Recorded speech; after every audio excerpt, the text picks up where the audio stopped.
Amigas y amigos de Canal Universitario, tengan ustedes muy buenos días. Soy el doctor Gustavo Mendoza Ríos, profesor emérito de la Facultad de Medicina y médico ginecobstetra, que tiene el placer de ingresar a vuestros hogares mediante su programa Cuidemos tu Salud. Programa que, como bien saben, es patrocinado por la Facultad de Medicina de la UMSA.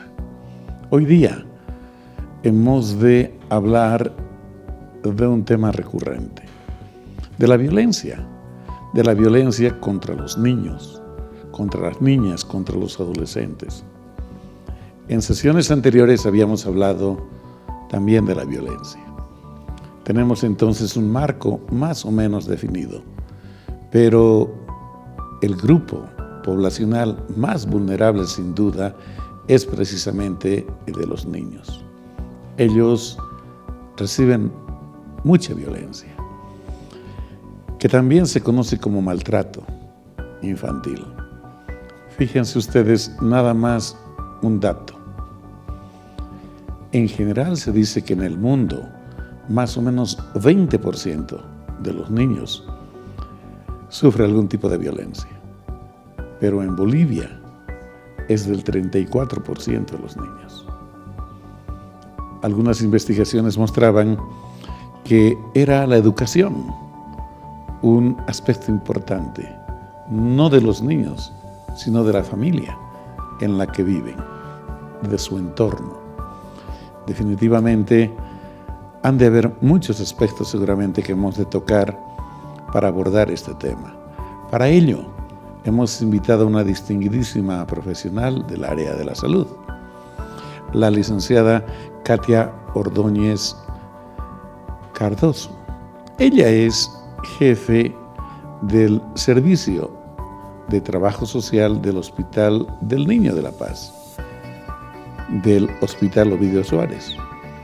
Tiene vasta experiencia porque precisamente los casos más emblemáticos sucedidos en La Paz llegaron allá. Y obviamente los niños que tuvieron necesidad de acudir al hospital eran niños que habían sufrido diversos grados serios, generalmente de agresión.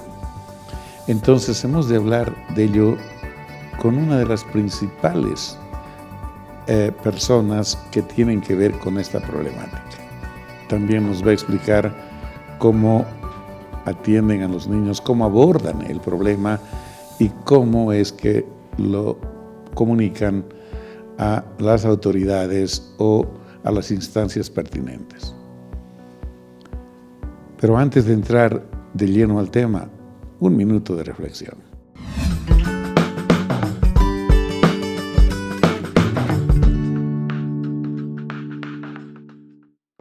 Amigos, el tema de la violencia no cesa. Ya hemos dado marcadas muestras de que no estamos equivocados. Pero hay un aspecto que es básico. Dijimos, para que un niño no sufra de las consecuencias de la violencia, debe ser creído y debe ser querido. También dijimos de que la credibilidad debe fundamentalmente generarse en la familia. Un padre, un progenitor que no cumple con lo que dice, que no hace lo que promete, obviamente pierde credibilidad. En el sistema educativo en estos días se ha suscitado un problema que para, al parecer, las autoridades es banal y para nosotros es serio. Se ha señalado que se han plagiado, se han copiado, se han calcado las carátulas de libros que precisamente se están implementando en el sistema educativo. Reitero, las autoridades minimizan. Dice, sí, puede ser que esto ocurra, pero el contenido no cambia. Es decir, realmente parece que no se ha comprendido completamente el motivo por el que fueron elegidos a cumplir esta misión pública. Ellos debieran sentir que es un honor servir al país en tan altos cargos y debieran mostrar seriedad y mínimamente un grado de responsabilidad. Se está investigando, dice. La investigación puede terminar en una semana o nunca. Hay responsables. Fíjense ustedes, yo escuché declarar a un técnico que decía que cómo pues iba a poner en un libro de referencia los más de 200 presidentes que creía que había tenido Bolivia. ¿Se dan cuenta de la barbaridad? Pero es que la voz oficial de cualquier instancia de gobierno debe no solamente ser escuchada y respetada, debe ser creíble. Creo que todavía no se ha entendido que la responsabilidad al asumir un cargo conlleva mucha seriedad, credibilidad, para que la gente confíe definitivamente. Para concluir, la autoridad inferior a la primera señaló que en algunas regiones del país se estaba ejecutando la nueva currícula, pero en otros no, por la flexibilidad que se tiene, y que esto se podría mantener hasta el Congreso de la Educación. Es decir, da la impresión de que no se escuchan lo que hablan. ¿Este es un sistema único educativo o no? ¿Se implementan planes educativos para toda la población o no? ¿Es optativo el elegir la malla curricular o no?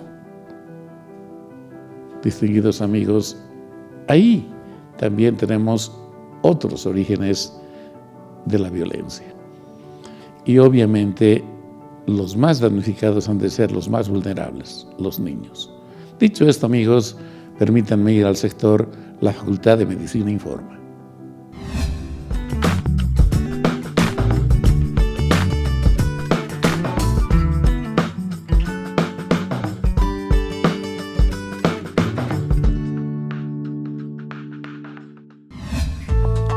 Amigos, hace 60 años fue creado el Instituto Boliviano de Biología de la Altura, una institución que en su momento se permitió dar luces sobre lo que era vivir en altura. Fundamentalmente estudió precisamente la fisiología humana a 3.600 metros sobre el nivel del mar y todavía en lugares mucho más altos. Está de aniversario y para ello desarrolló una serie de actos conmemorativos muy importantes. Una jornada científica a la que concurrieron no solamente invitados nacionales sino internacionales y por supuesto otra serie de actos muy importantes. Veamos la nota, por favor. El Instituto Boliviano de Biología de la Altura, IBBA, celebró sus bodas de diamante, 60 años, con importantes aportes al conocimiento sobre la vida del habitante de la altura, transferencia tecnológica y la realización de novedosos estudios científicos que aportan a la ciencia universal. Informarles que en esta semana el Instituto de Biología de la Altura ha festejado su 60 aniversario, primero organizando las jornadas multidisciplinarias e internacionales sobre la vida en la altura. Culminando el día de hoy, tenemos un acto solemne al cual han asistido autoridades universitarias e invitados internacionales de diferentes embajadas acreditadas en nuestro país. Agradecemos a todos ustedes por habernos acompañado en esta solemne fiesta. Como había mencionado, el instituto cumple con 3 preceptos. Investigación principalmente, la cual se replica en la educación. Nosotros lo que investigamos lo replicamos a nuestros estudiantes y lo aplicamos en la salud de la población. Proyectamos nuestros conocimientos con la adquisición de equipos de última tecnología que lo ponemos al servicio de nuestra formación para cuidar no solo su salud, sino su bienestar.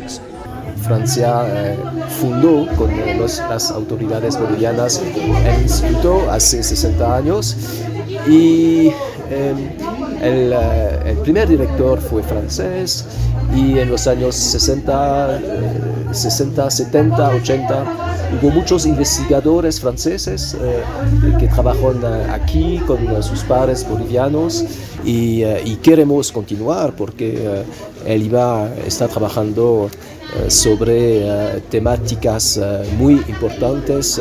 Pienso en las enfermedades endémicas que hay acá y la IRD, nuestra agencia de cooperación científica para el desarrollo, está hablando con el IBA para ver en qué campos se podría hacer proyectos.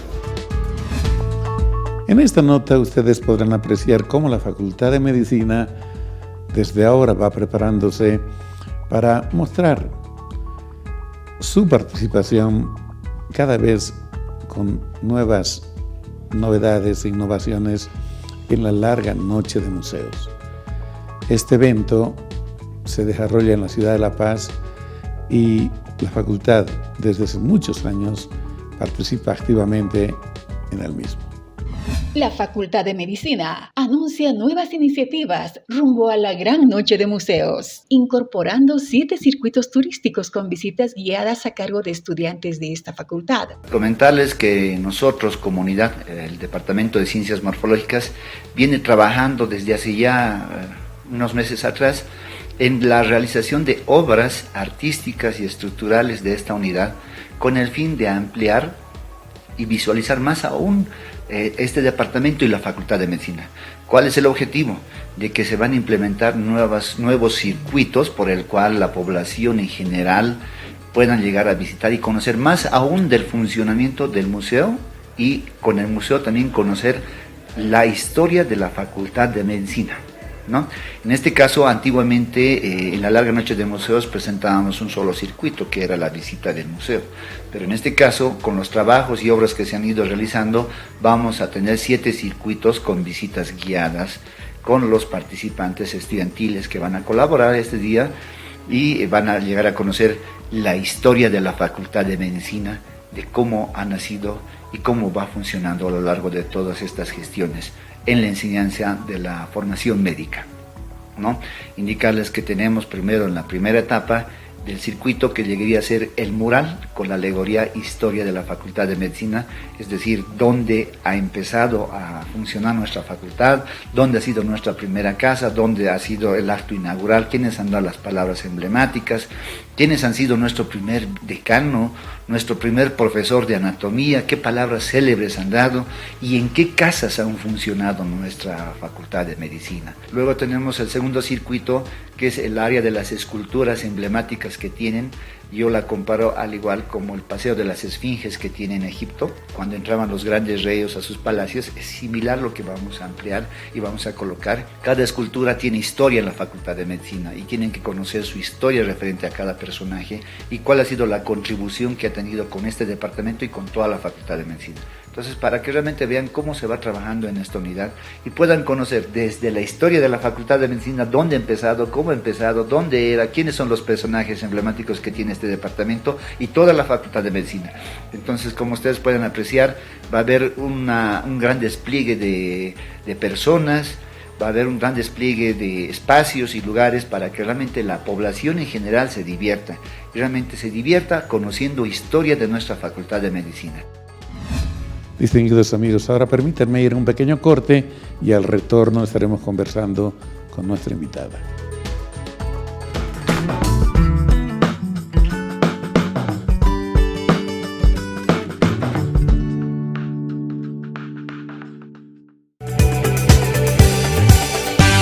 TVU. Televisión para ti.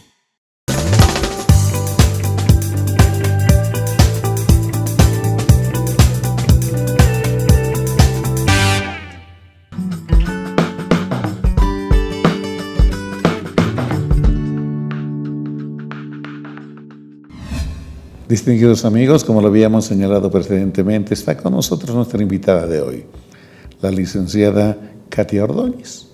Ella es la jefe del servicio de trabajo social del Hospital del Niño, también lo dijimos. Ahora permítanme, por favor, saludarle y presentarles, es con ella con la que hemos de hablar el tema de violencia y maltrato infantil. No más palabras. Licenciada Katia, muy buenos días. Muchas gracias por aceptar nuestra invitación. Muy buenos días, doctor. Encantado de venir a su programa y espero que también podamos compartir la experiencia que tenemos dentro del Hospital del Niño. Así será. Muchas gracias. Licenciada Katia, simplemente como un marco referencial, estuvimos observando algunas estadísticas, informes oficiales de la Fiscalía. Y para el año 2022 se reportaron más de 50.000 denuncias sobre violencia intrafamiliar, donde por supuesto un porcentaje importante estaba referido a violencia contra niños, niñas y adolescentes. Otra referencia muy importante a nivel mundial señala que más o menos 20% de la población de niños y adolescentes en el mundo sufre algún tipo de violencia. Pero en Bolivia se dice que 50% más que lo señalado ocurre. Es decir, 34% de niños, niñas y adolescentes sufren de maltrato y violencia. Este fenómeno es recurrente.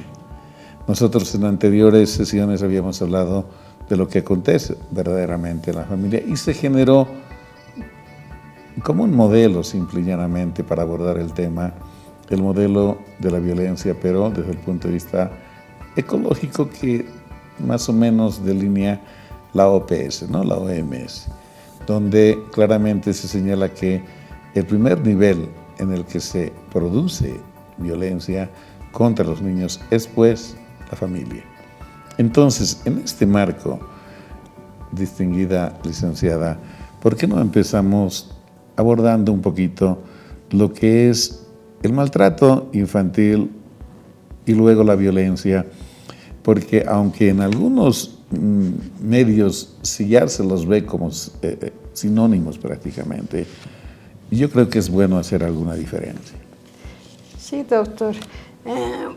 Bueno, el maltrato infantil es considerado como la acción, omisión o trato negligente que prive al niño, niña o adolescente de sus derechos y su bienestar psicosocial, ¿no? Esa es la definición del maltrato infantil. Correcto. Amigos, hay una ley que específicamente, la 054, ahora que recuerdo, más o menos de hace como 12 años, que precisamente promovía el cuidado de los niños para evitar el maltrato. Luego se complementó con la ley de 548, ¿verdad? 548, sí. Que precisamente es para la protección de niñas, niños y adolescentes. Estas leyes, licenciada, emergen, por supuesto, de una necesidad, cuando ya se ve que realmente esta población vulnerable sufre las consecuencias de la violencia. Esto siempre fue así. En el pasado también se manifestaba de esta manera la violencia. ¿Era más, menos? ¿Cómo era? No, doctor. Respecto a los aspectos históricos del abuso infantil, mire, antes del siglo, inclusive de la revolución industrial, inclusive el infanticidio se practicaba ya, ¿no? Como ofrendas, dice, a los dioses. O sea, ahí para deshacerse de los niños no deseados, por decir, ¿no? Cuando tenían las adolescentes, por decir, un niño que era mal formado, no tenía defectos, por decir, eran incapacitados. Entonces ellos ya ofrecían como ofrendas, ¿no? Y en la revolución industrial inclusive también había el maltrato hacia los niños, porque les hacían trabajar más de las 16 horas de trabajo, no les daban alimentación adecuada, no había, por decir, un salario, había la explotación. Así es, indudablemente, amigos, en esta época es donde especialmente a los niños se los maltrataba en los aspectos que muy bien se señaló. Realmente había una sobreexplotación porque no había ninguna norma que los protegiera, ¿verdad? Sí. ¿Qué otros aspectos han ocurrido de esa época ahora? Bueno, en 1962 ya con el doctor Henry Kempe y sus colegas de la Escuela de la Medicina en la Universidad de Colorado, definieron por primera vez, ¿no?, el abuso infantil como el síndrome de Kemp. Correcto. Entonces, el doctor clarifica estos conceptos referidos al maltrato. Y a partir de ahí se van generando normativas, ¿no es cierto? Sí, de protección precisamente y de lucha. Y también dentro de esto ya se inicia el marco legal hacia los niños, ¿no?, en el siglo XX. Claro que sí. Hay una serie de declaraciones de los derechos humanos, de protección a los niños, etcétera, que a lo mejor usted nos puede recordar algunos de ellos. Sí, en 1924, con la Declaración de los Principios de Ginebra, por ejemplo, colocó a los niños en primer lugar por encima de cualquier consideración. Para ellos lo primero era los niños con maltrato infantil, ¿no? Correcto. Entonces, con la Declaración Universal ya de los Derechos Humanos en 1948 también, ¿no?, pone en primera línea a los niños maltratados. En la Declaración en 1959 también, ¿no?, aparece los derechos del niño, niña y adolescente. Ahora, en Bolivia, ¿cómo es la normativa nacional, ¿no? Con la ley 548, tiene por objeto reconocer y desarrollar y regular el ejercicio de los derechos de las niñas, niños y adolescentes, implementando la garantía de sus derechos mediante la corresponsabilidad del Estado, sobre todo, ¿no?, y la familia y tanto la misma sociedad. Es verdad, amigos, esta ley promueve una vida libre de violencia de los niños, una asistencia adecuada y oportuna en aspectos de salud, de educación. Prevé también una serie de políticas para evitar precisamente que los niños sufran de violencia y, en su caso, la asistencia correspondiente y eventualmente el manejo a quienes son los agresores. Es decir, una ley que complementa la anterior que habíamos señalado, ¿verdad? La 054, que básicamente protegía a los niños de la violencia. Igual definiendo ciertas políticas para controlar y evitar aquello. Licenciada, entonces, habiendo dicho que la violencia, al parecer, se origina fundamentalmente en la familia, ¿cómo es que esto ocurre? Mire, la violencia primeramente nace, ¿no?, yo creo en la violencia en la familia. Sí. Como una agresión física, psicológica, sexual, ¿no?, cometida ya sea por la misma familia cercana, que pone en peligro la integridad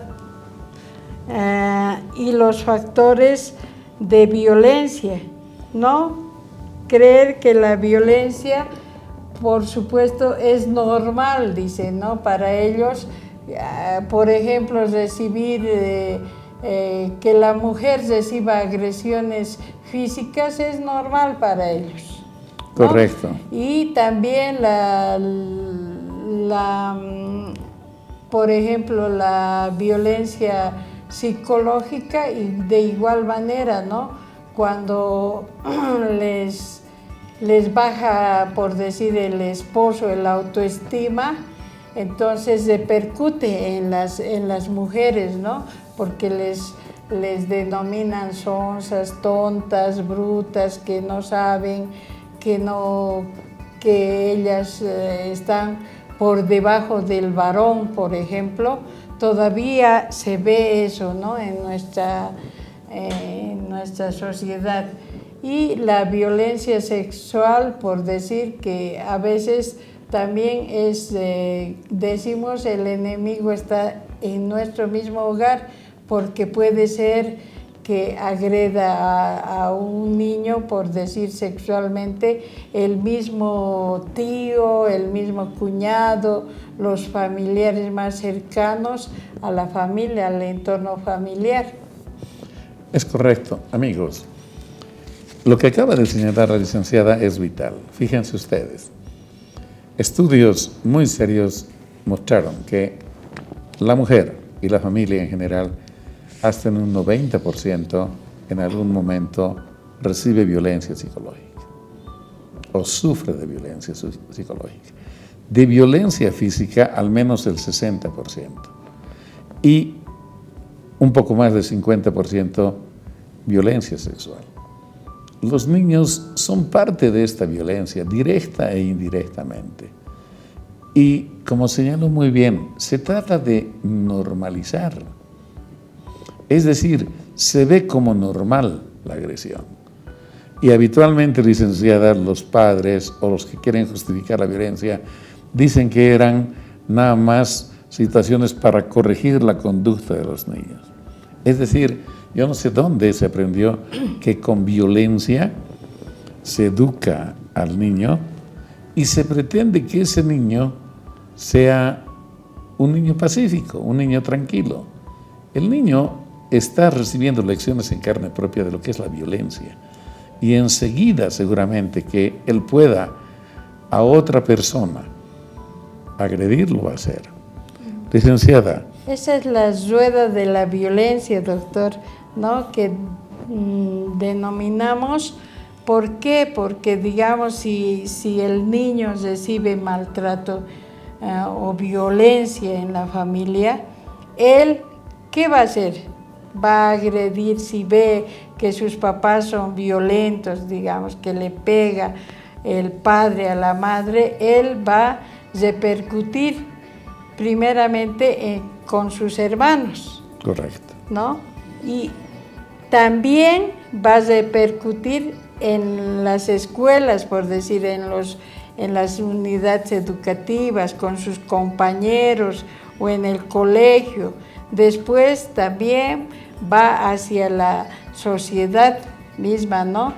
Cuando se juntan con los amigos, ¿no? Hay agresiones también ahí, y así sucesivamente va nuevamente el círculo de la violencia. Así es, amigos, como ven, una situación que aparentemente es normal en la familia puede tener repercusiones inimaginables. Este momento se viene a mi memoria lo que acontece en la actualidad en El Salvador, donde tienen más de 50,000 presos, todos gente violenta, que se organizaron en pandillas y que hacían la vida muy complicada a la ciudadanía de este país. Amigos, hemos de seguir hablando del tema. Permítanme ir a un pequeño corte, por favor.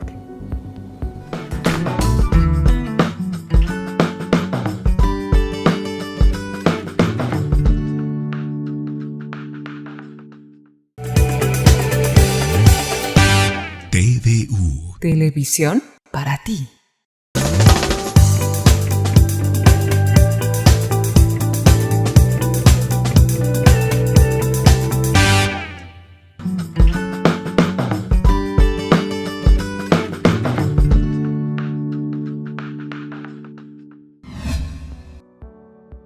Amigos, hemos de seguir conversando con la licenciada Katia Ordóñez, jefa del Servicio de Trabajo Social del Hospital del Niño de la Paz.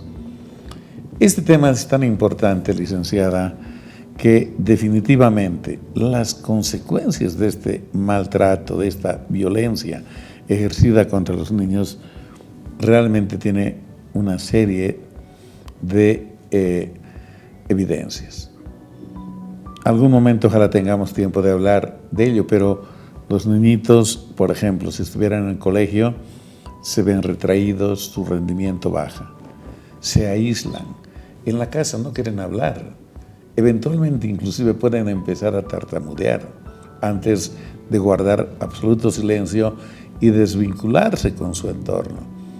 Por el otro lado, pueden tornarse muy violentos y pueden pretender cobrarse con otros más débiles, por supuesto, aquello que sufrieron. Y hay extremos. No solamente pertenecer a pandillas y generar daño a la población, inclusive tendencias de suicidio. Entonces, como ven, distinguidos amigos, las repercusiones son muchas como para poder o tener que ignorar lo importante del tema. Licenciada, ¿qué tipos de maltrato, qué tipos de violencia sufren los niños? El maltrato físico es cuando es definido como cualquier acción no accidental que provoque daño físico, ¿no? Cuando los papás son violentos, por decir, les pegan, les dan un sopapo, como decimos, o les agarran el cinturón y les golpean sin piedad. Ese es el maltrato físico que se ve, ¿no? Dentro de la familia. También el abuso sexual es un tipo de abuso infantil, ¿no? Que incluye actividades sexuales, puede ser la violación, puede ser también el manoseo, los toques impúdicos, ¿no? Y las caricias, la penetración, la masturbación, ¿no? De un mayor para que vea todo esto un niño. Entonces, ese se define como el abuso sexual, ¿no? Amigos, ustedes comprenden perfectamente el mensaje de la licenciada. La agresión sexual no supone coito necesariamente. Hay muchas formas de hacerlo. Y por eso precisamente tenemos la obligación de cuidar a los niños. Niños y niñas son todos vulnerables y adolescentes también, porque todos van a llegar a ello. Fíjense ustedes, es delito cuando un adulto mantiene relaciones con una persona menor de edad. No hay excusa. La ley sanciona y pena. Pero claro, no voy a hablar de la ley este momento porque hay quienes se burlan, se mofan, se pasan por encima de ella, se ufanan de hacerlo. Y eso también es violencia. Sí. Pero volvamos a lo nuestro, licenciada.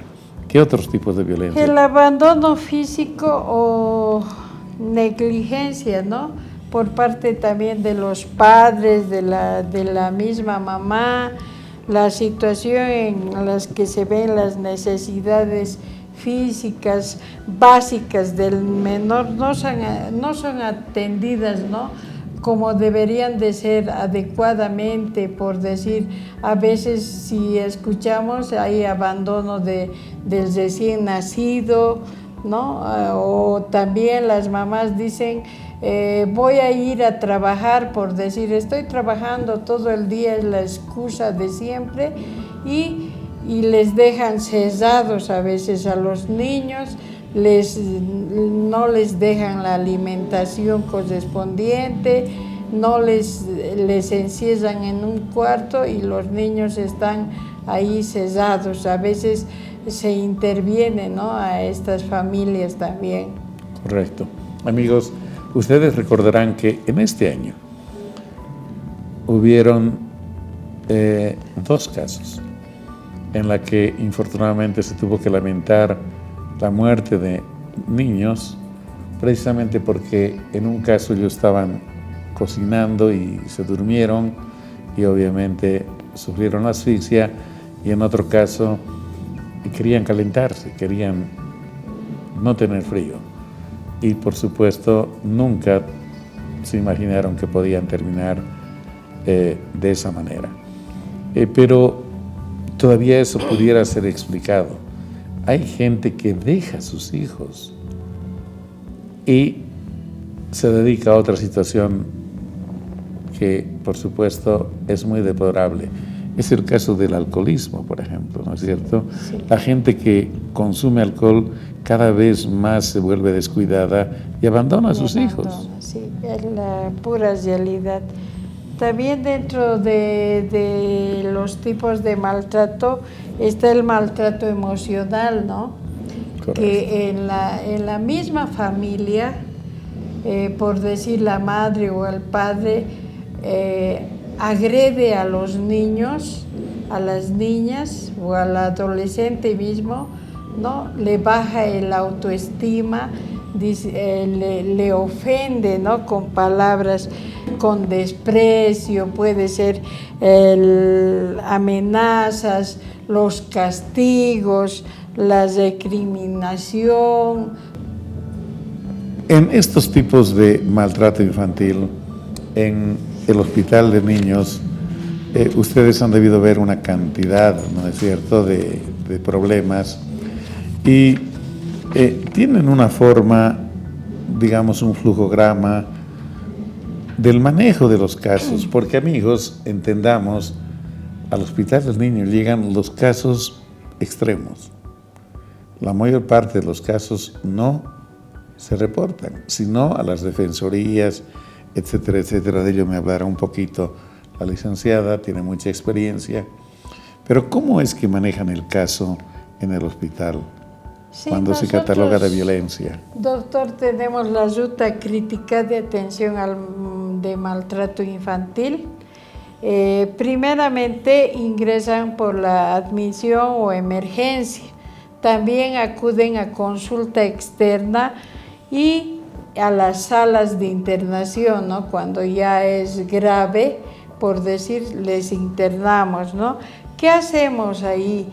Le hace primeramente la valoración médica, ¿no? Después hay una valoración de atención del equipo multidisciplinario, ¿no? Está ahí la trabajadora social, está la psicóloga, está el médico, también participa la licenciada en enfermería. Ahora nosotros contamos con un médico legista también. Él participa y hacemos, ¿no? Posteriormente a eso ya nosotros le bajamos a la madre o al padre a trabajo social, donde hacemos el estudio social, ¿no? Profundo, para ver, ¿no?, cómo está constituida la familia, dónde vive, por decir, los aspectos generales. Vemos y catalogamos también ahí qué tipo de familia es, ¿no? Y cómo proviene, por decir, ¿no?, o quién ha sido el maltratador, por decir, tal vez la mamá o el papá o un familiar, por decir, o el hermano inclusive, ¿no? Y después de esto hacemos un informe social. Cuando es pertinente enviamos a las defensorías, trabajamos mucho con las defensorías de la niñez y adolescencia, de acuerdo al domicilio donde vive la familia, y también cuando son casos extremadamente ya de maltrato, por decir, por quemaduras o por que les queman a veces con cigarrillos, ¿no? El papá es premeditado y a esto, entonces llamamos a la FELC-CC para que investiguen también ellos, ¿no? Trabajamos con estas dos instancias que son fundamentales, las defensorías y la FELC-CC. Licenciada, ustedes hicieron un interesante trabajo estadístico, recolectaron como 819 casos, que son los casos que llegaron al hospital y que no son los que se denuncian, entre los años 2016 y el 2022. Licenciada, ¿qué tipos de lesiones, de agresiones sufrieron los niños en su estudio? Mire, primeramente tenemos, por decir, 11 salas de atención en el hospital y somos 8 trabajadoras sociales, ¿no? Las cuales estamos distribuidas por servicios. Entonces, cada profesional va viendo, ¿no?, qué tipo de maltrato. Como decía, desde el 2016 al 2022 hemos atendido 819 casos. Ahora, en abuso sexual tenemos solamente 15 casos que hemos atendido y abuso físico 10 casos. Lo que más se atiende es la negligencia o abandono o la omisión de cuidados, que sería 794 casos que hemos atendido hasta la fecha. Licenciada, ya vamos a cerrar nuestro programa. Quisiera pedirle unos consejos para nuestra distinguida teleaudiencia para que se prevenga la violencia y en su caso se la evite o se la reporte lo más pronto posible para que no suceda lo mismo, porque los niñitos no sufren agresión una vez, es iterativo esto, y los que llegan porque ya seguramente recibieron la 100ª paliza de su vida, ¿no es cierto? Se podía haber prevenido todo aquello. Por favor. Sí, doctor, aunque decimos que hay leyes, pero estas leyes también están solamente a veces en papeles escritos y no en la práctica, ¿no? En la práctica correcto, es muy diferente, ¿no? Hay que palpar para realmente vivir, ¿no?, lo que viven estos niños, lo que sufren, y también pedirles a los a los centros de salud de primer nivel que hagan la prevención, la orientación respectiva a la comunidad, porque ahí es la entrada principal, ¿no? Porque deberíamos de capacitarles, orientarles, sobre todo a los padres de familia, a las madres, ¿no?, para que cuiden lo más preciado que tenemos, porque a veces en los hospitales nosotros trabajamos como intramural y no se puede hacer, ¿no?, esta difusión, pero sin embargo también nosotros aprovechamos al hacer el estudio social de brindar orientación, de brindar esa capacitación, esa sensibilización, de hacer, de sensibilizar sobre todo al padre, a la madre, ¿no?, para que cuiden. Tal vez el niño es tan valioso para la sociedad, y pedirles, ¿no?, a todas las mamás, a los mismos padres que últimamente no les prestan atención, porque más creo que están atentos a utilizar sus celulares y descuidan cuando les jalan las polleras o los mandiles a las mamás, hay que prestarles atención, hay que brindarles ese espacio, ¿no?, de comunicación, y también pedirles también a las mismas mamitas, a los mismos papás, que brinden mucho amor, cariño, porque como decimos, ellos se van a formar para salir adelante, para tener tal vez un mejor futuro, ¿no? Y no que haya más expansión de pandilleros, por decir, que no sean esos niños sin cariño, porque como decimos, se forma el cerebro o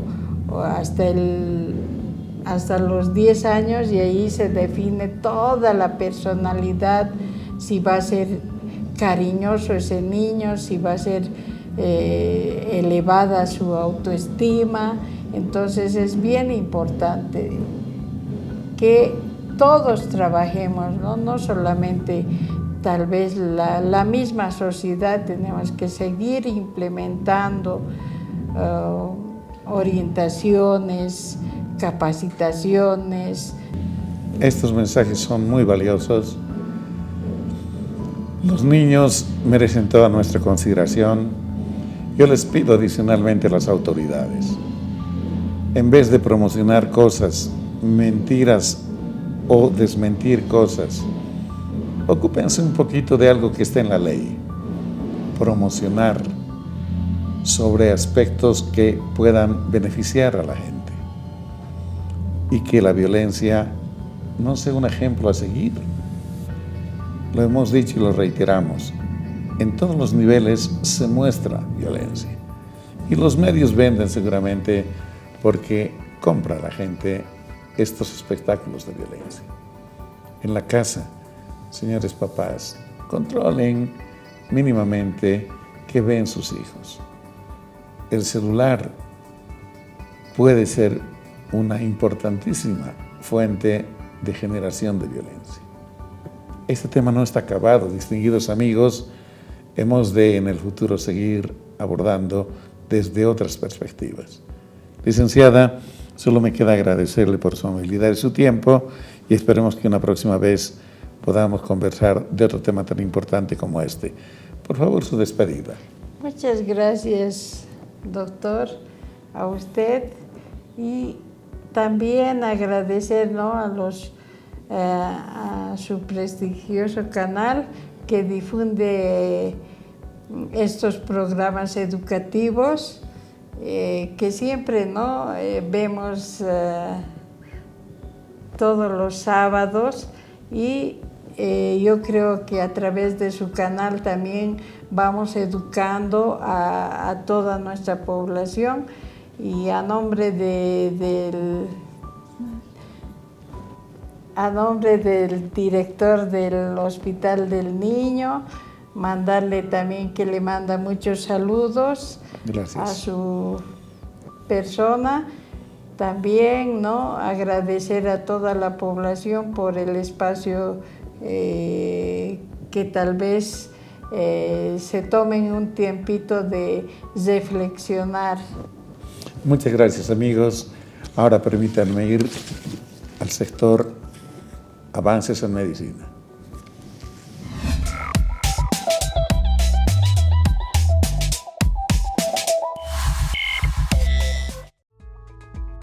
Distinguidos amigos, la ciencia y la tecnología avanzan, pero a pasos agigantados. Tenemos una noticia muy buena. El Instituto de Ciencia y Tecnología de Barcelona está trabajando intensamente en un proyecto que podría devolver la vista a 230 millones de personas. Están en el proyecto de generar una retina de grafeno, situación esperada por enorme cantidad de personas en nuestro mundo. Veamos la nota, por favor. He estado involucrado profesionalmente durante muchos años en la relación entre la industria y la educación. Y estoy en el BIST para mejorar su excelente investigación, intentando fomentar la colaboración entre sus centros y a la vez descubrir nuevas formas de hacer las cosas.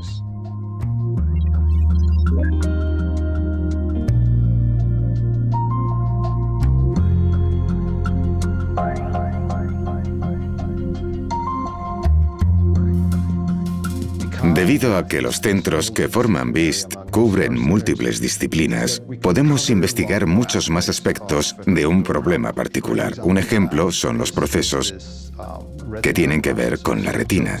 Este es el problema.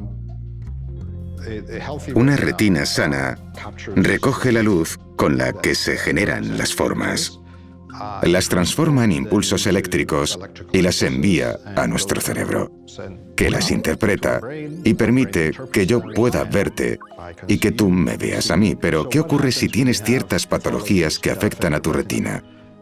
Muchas de ellas afectan a la primera parte, a la sensibilidad a la luz. En este caso, las células que crean los impulsos eléctricos y los envían al cerebro siguen funcionando. El problema es que el detector de la cámara no funciona. El problema de las soluciones que se han manejado hasta hoy es que los electrodos son muy pequeños y están hechos de metal, así que no se asemejan mucho a los reales. También emiten mucho calor y no es muy agradable sentirlo dentro del ojo. Además, las prótesis actuales son muy rígidas y el ojo parpadea mucho. Y también crean problemas mecánicos. El proyecto en el que estamos trabajando se llama CIA y se aprovecha de la generación de nuevos materiales en 2 dimensiones, que son materiales de un átomo de grosor, como el grafeno, que permiten la construcción de una matriz de electrodos que son muy pequeños y finos, por lo que puedes agrupar muchos en un espacio muy pequeño. Además, pueden ser flexibles, no tienen por qué ser rígidos. Así pueden moverse con el ojo y pueden adaptarse a las variaciones del ojo. De controlar el proceso electrónico que hay detrás de cómo se entrega una determinada cantidad de energía, se ocupa el Instituto de Física de Altas Energías, que sabe cómo hacerlo porque trabaja en procesos similares con telescopios, satélites. Es algo cotidiano para ellos. El Instituto de Ciencias Fotónicas es el que nos ha permitido usar el modelo correcto de microscopio para ver que todo va bien. Porque estamos en un punto en el que hacemos experimentos in vitro y no podemos saber qué tipo de imágenes se han generado hasta que no están creadas. Todo lo que podemos hacer es ver, a través del microscopio, que las células que hemos elegido para ser estimuladas lo están siendo realmente. El siguiente paso será probar nuestra prótesis en cerdos enanos, porque su ojo es muy similar fisiológicamente al humano. La vista es algo muy importante para casi todo, desde el desarrollo intelectual hasta las oportunidades económicas. Si no ves bien, tienes un problema muy grave.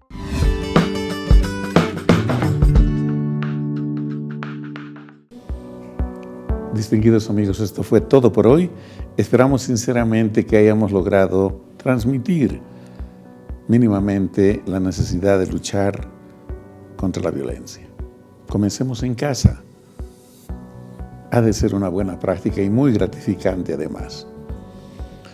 Deseamos también comunicarles que cada uno de nuestros programas está colgado en YouTube y que ustedes perfectamente pueden acceder a él desde la fecha de emisión del programa.